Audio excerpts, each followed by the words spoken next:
today the results of our Operation Target Massage Parlors here in the town of Babylon. Terry Mcsweeney, who's our brand new councilman, also a New York City firefighter, was made the chair of our town's Public Safety Committee when he came on the town board because of his experience in both firefighting as a volunteer firefighter in North Babylon Fire Department, as well as his professional career, and also his great experience with code enforcement. So I'm going to introduce Terry at this point. I do want to note for the record that we finally found one of the places that Robert Kraft hasn't visited, right behind us, although Keith is questioning the location. But Terry's going to give you and fill you in on all the information that we have, and we're going to speak with some of the law enforcement officials who also were involved in this. I can tell you, just without taking any of Terry's thunder, that this was another example of a collaborative effort working with the town government, Suffolk County Police Department, and other agencies that have been very helpful in us cleaning up these types of sites. So I'm going to introduce Councilman Terry Mcsweeney. Terry? Thank you, Supervisor. Good morning. I'd like to thank everybody for being here today. And I just want to say that this all got started through community concerns, through residents here in the town of Babylon questioning why these massage parlors are popping up everywhere. So we started our investigation, and we were unpleasantly surprised with the results. But I just want to say, let me be absolutely clear, we are here today to send a strong message to the illegal massage parlors, and that we're coming after you. We won't tolerate illegal activity here in the town of Babylon. This started, like I said, as an investigation. As our building, code, and fire marshal inspectors went out, we realized that there were a number of illegal massage parlors in the town of Babylon that had no permits filed with us. The results speak for themselves. 38 violations and summonses issued to 7 locations.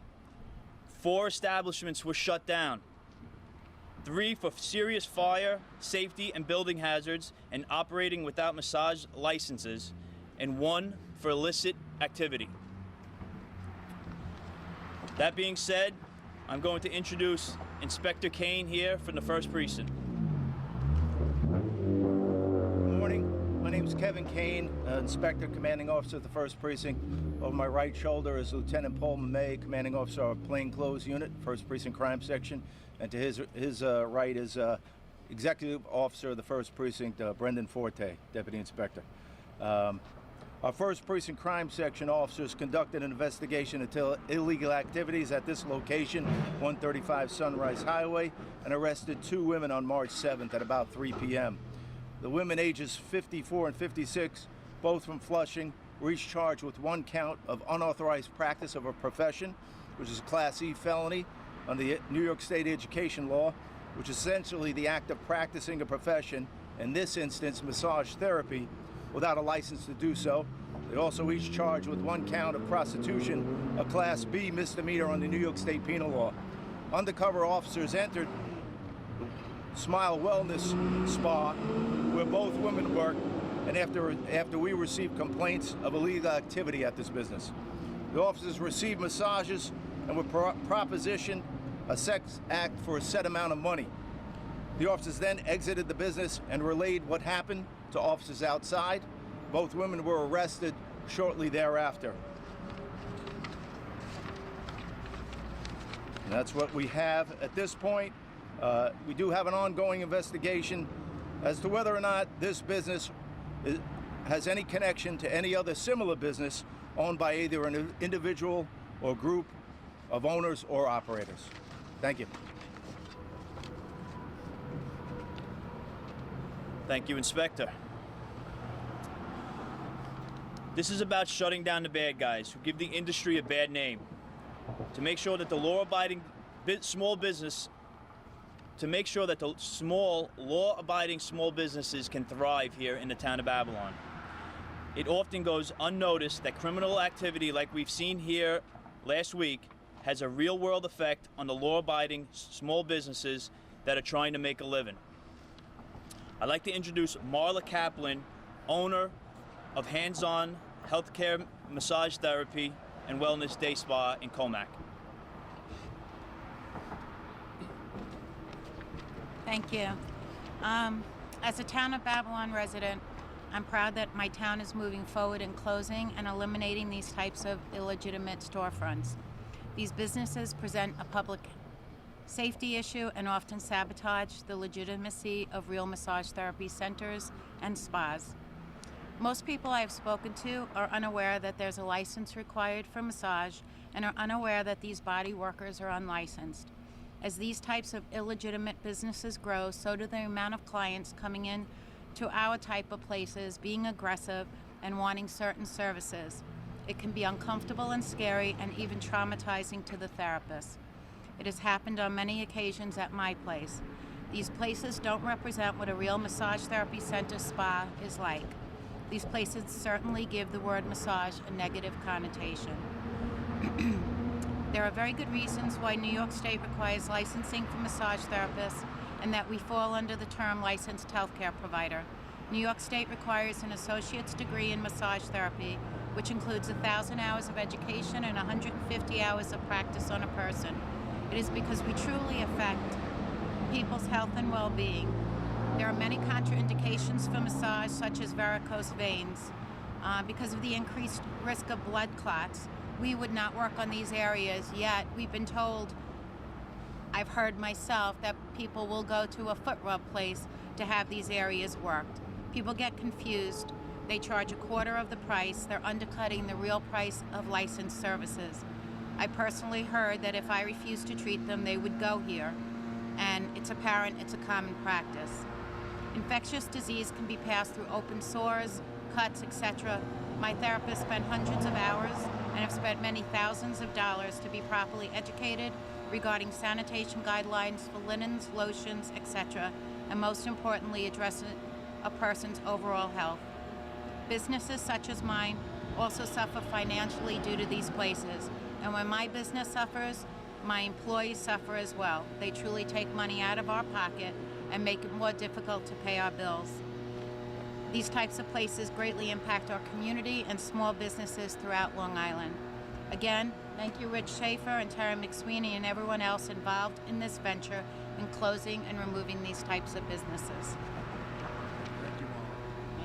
Thank you, Marla. Like Marla said, this isn't about shutting down businesses. It's helping the businesses that are doing the right thing thrive here in the town.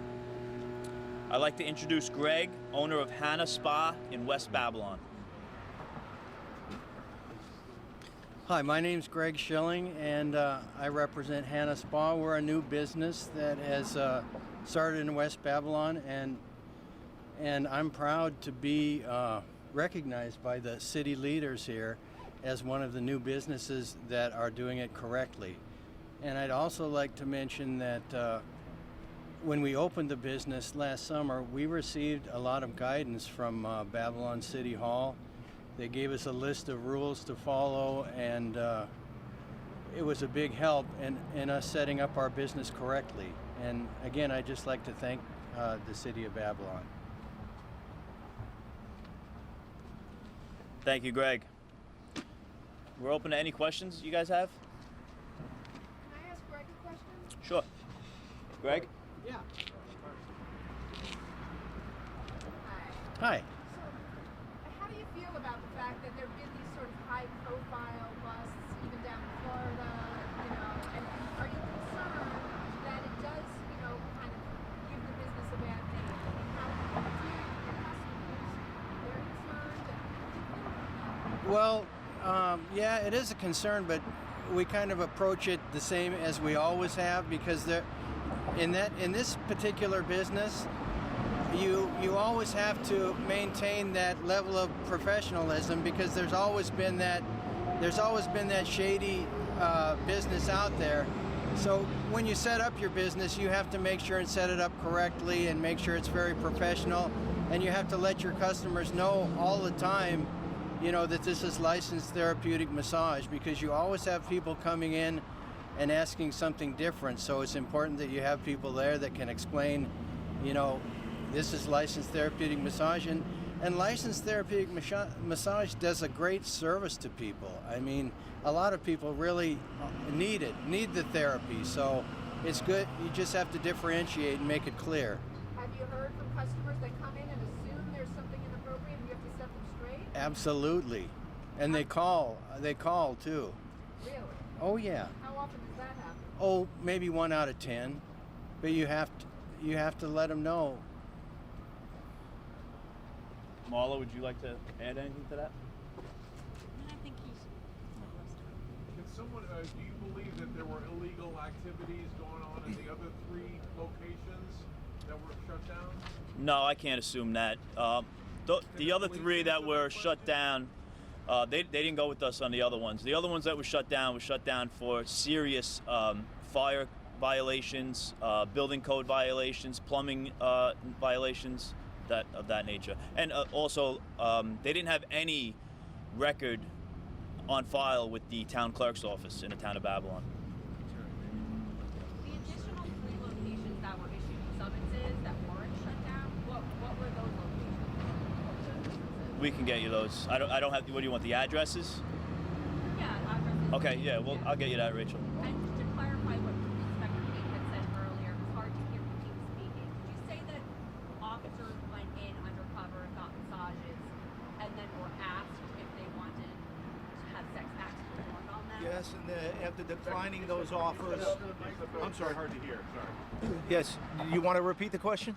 Yeah, so you had said earlier, can you just explain what the process was for the Yes, officers? undercover officers entered the location, received massages, and then were propositioned certain sex acts for a set amount of money. After declining those offers, they went outside, informed officers waiting outside, who then shortly thereafter made arrests. So can you talk about the battle that I think part of the problem that we see is that they close and they open somewhere else, and it's kind of like a never-ending cycle. Is that what you guys see in the sense of that they do open? Some do, some don't. That's why we remain vigilant. In this case, was there any indication that these women were part of a sex trafficking ring? No overt indication that there was human trafficking involved. That being said, we do take allegations of human trafficking seriously. We have a unit in Suffolk County Police Department staffed with detectives that do handle such investigations. In addition to that, if there is anyone out there in the public who has information regarding any of these types of businesses that may be operating illegally, we encourage them to call Suffolk County Police Crime Stoppers at 1-800-822-TIPS, TIPS. Did your officers have anything to do with the other 4 locations? No.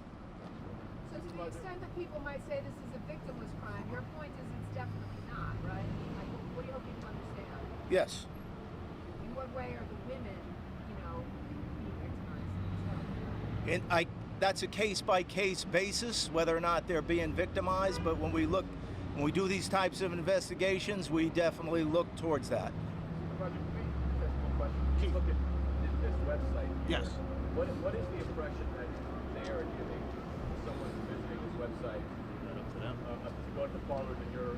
Well, it's in the eye of the beholder, but I think anyone that takes a look at this website can see that the impression is there that this is what you're going to find when you go to one of these places, and that's why Terry's worked so hard in putting this project together with our code enforcement, our fire marshals, Suffolk Police, to make sure that we highlight this and put people on notice that these locations are not going to do you any good.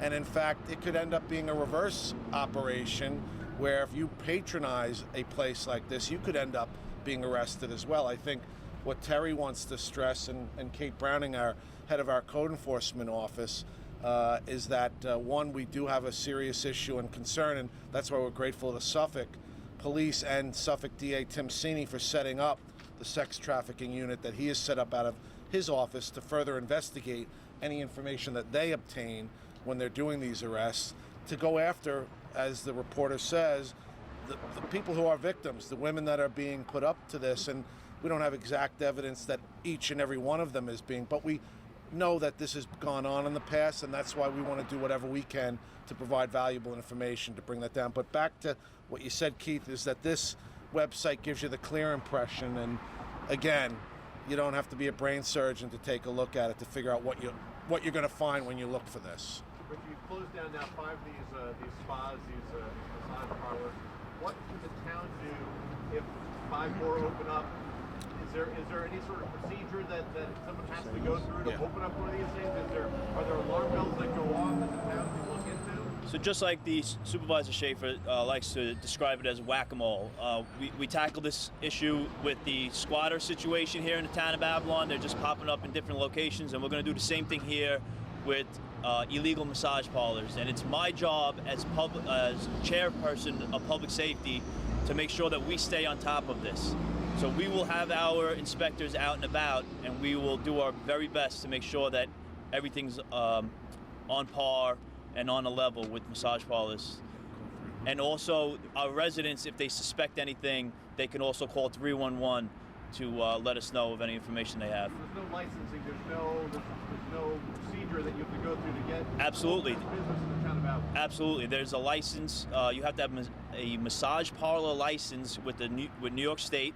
You have to come down to town hall, to the town clerk's office, file for a permit, show your license, and every massage therapist that touches somebody has to be a licensed massage therapist. There is no working under someone else's license. That person must have gone to school. I believe it's 700 hours, 7,000 hours of schooling that each massage therapist had endured. So these 5 did not have those? Nothing. Thank you. Great, thanks. Thank you. Thank you, guys. Thank you, everybody. Great job. Nice